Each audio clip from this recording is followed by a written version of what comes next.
Hello, friends. I hope this story finds you with one quiet minute today. This morning, Jack opens their home to the village, not to show off, but to protect Tu Tien in daylight. The tea is hot, the food is simple, and for a few minutes it feels like healing. Then the front door opens, and Tu Tien's past walks in with a smile and a lie. The whole room holds its breath. If you'd like more gentle stories with strong hearts, please like this video and subscribe. Today we'll watch Tu Tien face one choice: stay quiet to keep peace, or speak one truth that changes how everyone sees her. The ex-mother-in-law arrives with two women who bring drama. She looks around at the swept floor, the clean bowls on the table, the decorations, and she smiles wider. "Oh, what a cozy gathering," she says loudly. "I didn't know you were doing charity." What happens when warmth meets a weapon dressed as kindness? Jack answers without heat. He stands in a simple sweater and jeans, no sharp suit, no flashing watch, and his voice stays calm. "This isn't charity," he says. "This is our home. We're having tea with neighbors." "Our home?" she repeats. "So you've decided to make her official." How convenient. Tu Tien stands near the kitchen doorway with a teacup that suddenly feels too heavy. She feels eyes turning and her shoulders try to fold inward again. Jack steps between the silence in her face and says one word, clean and firm: "Stop." And still, the smile stays in the woman's mouth, because she didn't come for a word. She came for a crack, or, now let me rewind, because Jack didn't choose this morning by accident. Morning came slow and pale, that winter light that makes a kitchen feel like a safe little world. Steam rose from rice porridge, ginger tea warmed the air, Christmas music hummed low so it wouldn't wake Min too fast. Tu Tien stood at the table, staring at the small wooden ornament Jack and Mr. Dung had revealed the night before. Her name was carved into it like a promise. Her fingers trembled anyway, when they touched the blank line meant for the baby's name, because deep down she wasn't afraid of the village. She was afraid of losing the peace she had just started to trust. Have you ever had peace arrive so softly you were scared to breathe too hard? Jack noticed from across the room, like he had a quiet radar for her fear. He came over, slid an arm around her waist, and pressed his forehead to her temple for a second. "Small breaths," he murmured. "Today isn't a battle, it's a boundary." Mom Loy moved like a gentle commander, setting out bowls, arranging fruit, wiping a clean spot that was already clean. "If people are coming," she said, "we welcome them with warmth, and we send them home with truth."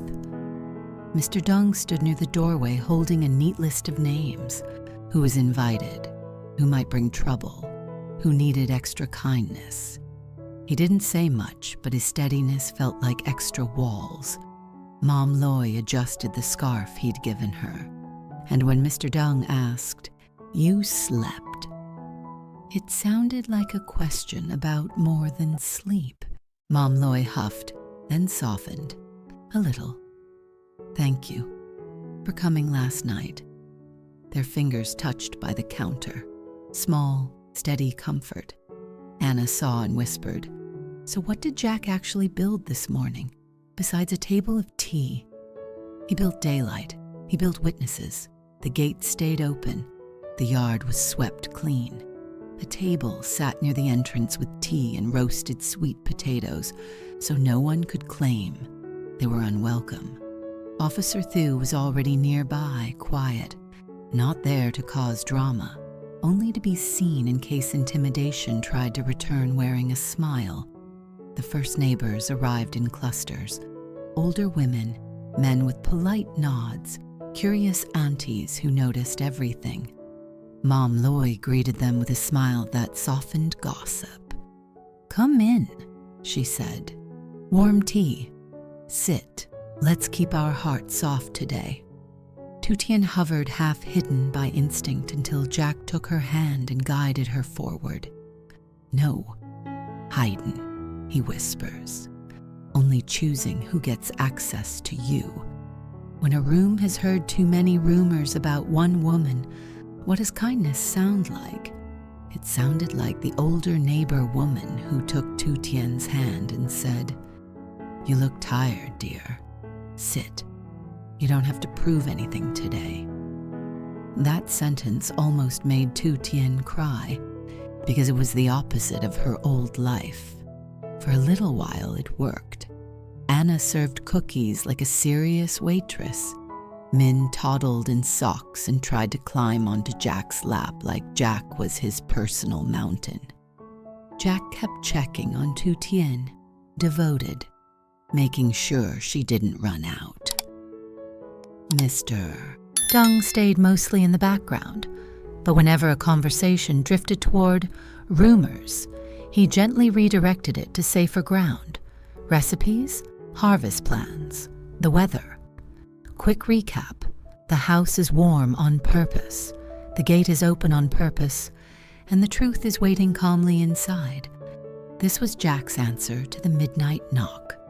Daylight, witnesses, and no place for twisting.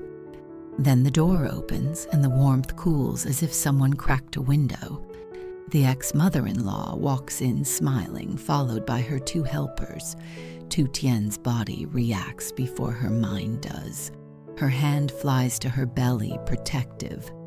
Jack steps closer, his arm subtly shielding her without making a scene. Mom Loy's face tightens, but she doesn't panic. Mr. Rosa. Deng's posture doesn't change at all, and somehow that steadiness is more intimidating than anger. The ex-mother-in-law speaks to the room as if she owns the air.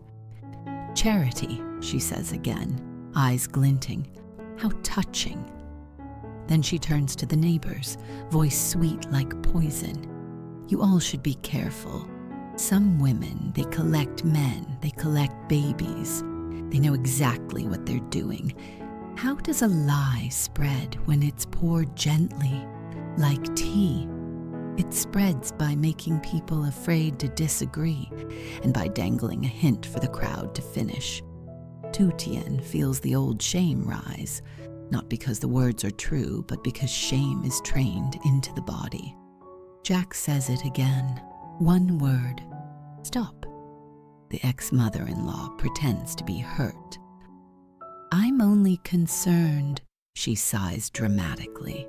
"I heard she's pregnant again. And who knows?" She lets it hang, then looks straight at Jack. "How sure are you, Jack? Men like you are busy. Women like her are desperate." The room goes silent in a way you can feel in your teeth. If peace requires your silence, is it really peace?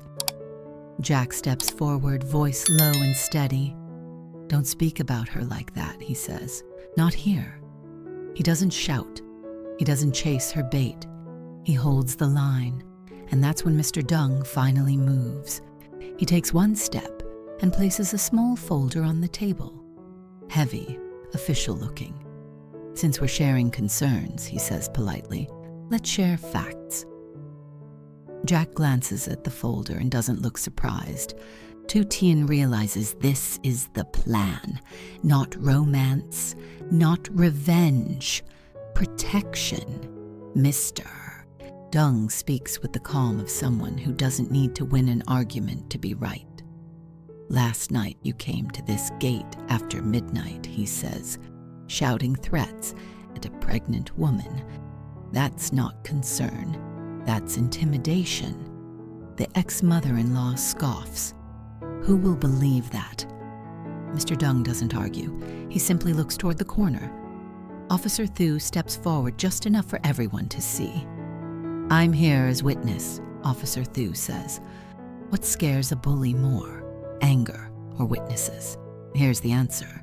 Witnesses make twisting the story expensive. They turn whispers into daylight. They don't raise the temperature. They lower the fog. The ex-mother-in-law's smile falters. Jack turns to the neighbors. "No," he says, clear and calm.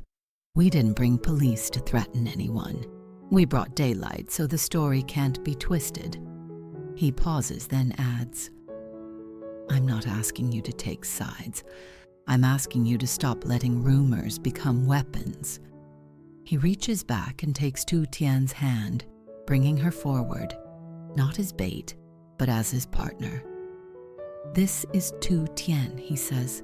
"She's the mother of our children. She is respected in my home. Anyone who comes here to shame her is choosing to disrespect me too." Tu Tien hears her heart pounding. She feels Mom Loy's palms settle on her back, steady, warm. Mr. Deng's voice comes quietly behind her. "Only say what you're ready to say," he murmurs. "You don't owe them your scars, but you are allowed to own your truth." So what does truth sound like when a woman stops apologizing for breathing? Tu Tien takes one breath, then another. She looks at the women in the room, the older ones, the tired ones, the ones who know what it costs to be judged. Her voice starts soft, but it doesn't sound like performance. It sounds like real life. "I used to think silence was safety," she says, "because when I spoke in my old home, I was punished." The ex-mother-in-law opens her mouth, but Officer Thau's steady gaze stops her. "I was thrown out once," Tu Tien continues. "I was told I was useless. I was told I deserved it." She tightens her hand around Jack's. "But last night, when you came to the gate, I realized something. I'm not in that house anymore." She turns to the ex-mother-in-law. "You don't get to own my story," she says. "You don't get to borrow my pain to entertain the village. You're acting," the woman snaps. "You're playing victim." Tu Tien shakes her head slowly, calm, steady. "No," she says. "I'm telling the truth. There's a difference." Then she faces the room. "If you don't like me, that's your choice," she says. "But I'm pregnant. I'm raising children. I'm trying to heal, and I won't accept midnight threats anymore." Her voice cracks. Jack squeezes her hand as if to hold the crack gently closed. "I'm not asking for pity," she finishes. "I'm asking for respect." A pause settles, long enough to hear the music in the background, long enough for a village to decide what it wants to be. Then an older woman clears her throat. "Enough," she says. "This girl has suffered. Let her live." A man admits quietly, "I saw that woman at the gate last night. I heard shouting." The ex-mother-in-law spins toward him, shocked, but other voices rise, not angry, just firm, not gossip, witnessing. The room shifts toward truth. Second recap, because it matters. Tu Tien didn't win by being loud. She won because she spoke one clean truth, and other people finally stopped pretending they hadn't seen. The ex-mother-in-law reaches for a last weapon. "What about the boy?" she snaps, pointing toward Min. "He has our blood too." Jack's voice stays level, but it closes like a door. "Min has a father," he says, "and he has a mother who protects him. You will not use him as a trophy." Mr. Deng rests a hand lightly on the folder. "If you try to harass them again," he adds, "we'll proceed officially." Officer Thu nods once. No drama, just reality. Daylight is not the ex-mother-in-law's friend. Witnesses are not her weapon. Her mouth opens, then closes. She turns sharply and leaves, her helpers scrambling behind her, the sweet smile finally gone. Only when the gate clicks shut does Tu Tien realize she's shaking. Last night the past knocked. Today it met eyes, not darkness, and Tu Tien stayed standing. The adrenaline drains from her like water, leaving her exhausted and raw. Jack guides her to a chair and kneels in front of her like her fear deserves respect. "You did not break," he murmurs. "Do you understand? You stood." Tu Tien's tears fall quietly. "I was so scared," she whispers. "I know," Jack says, wiping her cheek. "And you were brave anyway." And this is where healing proves it's real, not in the confrontation, but in what happens after. Mom Loy brings warm tea, but her hands tremble too, because she wasn't only protecting Tu Tien, she was reliving old failures of protection. Mr. Deng moves closer without making it public.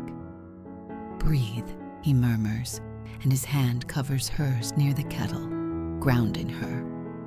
"I hate people who bully the weak," Mom Loy whispers. "Then let's keep building a home where weakness is allowed," Mr. Deng replies softly, "where tired hearts are not mocked." Mom Loy tries to pretend she isn't moved. "You're too gentle," she whispers.